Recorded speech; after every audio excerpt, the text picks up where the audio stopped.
Main বিষয়বস্তু আপনারা সকলেই বুঝতে পেরেছেন যে মহরম মাস, আর এই মহরম মাসে 10ই মহরম কি হয়েছিল বলেন?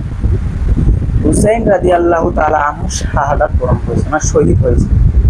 তো হুসাইন রাদিয়াল্লাহু তাআলা আনহু শহীদ হয়েছিলেন, তো এটা আমাদের জন্য দুঃখের তো না সুখের? এটা আমাদের জন্য দুঃখের। তো এটা যদি আমাদের জন্য দুঃখের হয়, তাহলে কি করে আপনি এই 10ই মহরম ঢোল বাজনা লাঠি খেলার মাধ্যমে পালন করেন? আপনাকে কোন আলেম বলেছে, সুন্নির মধ্যে আপনাকে কোন আলেম বলেছে যে ঢোল বাজনা লাঠির মাধ্যমে এই মহরম খেলার মাধ্যমে আমাদেরকে এই 10ই মহরম পালন করতে হবে? এই 10ই মহরম হচ্ছে আমাদের জন্য একটা শিক্ষণীয় দিন। শিক্ষণীয় দিন না? হুসেন রাদিয়াল্লাহু তাআলা শহীদ শাহাদাত বরণ করেছেন কেন? কিসের কারণ? এই ইসলামের জন্য। ইসলামটাকে আপনি পেয়েছেন, এই ইসলামটা এত সস্তায় আপনার কাছে আসেনি। এই ইসলামটাকে আপনার কাছে পৌঁছানোর জন্য বিশ্বনবী অনেক কষ্ট করেছেন। এই ইসলামটাকে এত সুন্দরভাবে আপনাদের সম্মুখে নিয়ে আসার জন্য অনেক সাহাবায়ে কেরামগণ অনেক কষ্ট করেছেন, তবেই আপনারা গিয়ে এই ইসলামটা পেয়েছেন। তো ইসলাম হচ্ছে শান্তির ধর্ম, আমরা সকলেই জানি। আর এই ইসলাম শরীয়ত মোতাবেক আমাদের চলতে হবে, এটাই হচ্ছে আমাদের সব থেকে প্রধান কাজ, তাই তো? তাহলে বলুন আপনারা এই মহরম মাসে কি করে আপনারা পুরো গ্রাম একটা গরু জবাই করে আনন্দ উল্লাস করে কাটান, আর সেই গরুর মাংস খান? পুরো গ্রামবাসী কি করে আপনারা আনন্দ উল্লাসের মাধ্যমে এই মহরম মাসটা কাটান? কোনো কথা, কোনো সদুত্তর আপনাদের আছে? আপনার ঘরের সন্তান যদি এই মহরম মাসে শাহাদাত বরণ করত, তাহলে কি আপনি পারতেন আনন্দ উল্লাস করতে?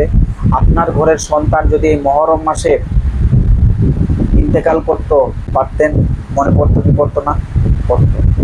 মুসলমান একটু বুঝতে হবে, ইসলাম বোঝার জিনিস, ইসলাম তর্কের জিনিস নয়, ইসলাম বোঝার জিনিস।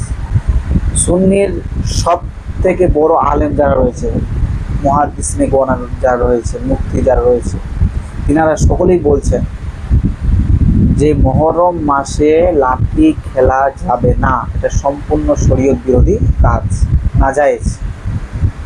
তার সত্ত্বেও আপনারা তাজিয়া বার করছেন, তার সত্ত্বেও আপনার ঢোল তামাশার গীত গাচ্ছেন। এই মহরম মাসটা আমাদের জন্য কি? এই মহরম মাসটা আমাদের জন্য হচ্ছে সব থেকে দুঃখের মাস, এবং এই মহরম মাসটা আসলে আমাদের অন্তত পক্ষে নকল রোজা করতে হবে, নকল ইবাদতের মাধ্যমে সেই 10ই মহরম কাটাতে হবে। নকল ইবাদতের মাধ্যমে আমরা কি করি? সেই 10ই মহরম কোথায় মেলা লেগেছে, চলো মেলায় যাই, হ্যাঁ বাড়ির সকলে মিলে মেলা যায়। তাহলে কি আপনার বাড়িতে কি রহমত ঢুকবে? যতই মিলাদ করেন আপনি, যতই মিলাদ করেন, কি করে আপনার বাড়িতে রহমত ঢুকবে?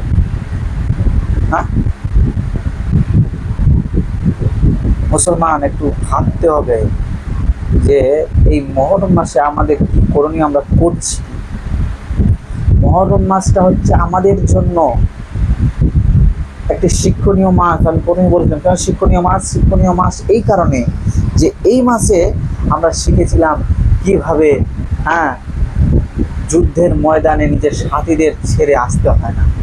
ইমাম হুসাইন রাদিয়াল্লাহু তাআলা আনহু পারলেই তো, চাইলেই তো সাথীদের ছেড়ে চলে আসতে পারতো না?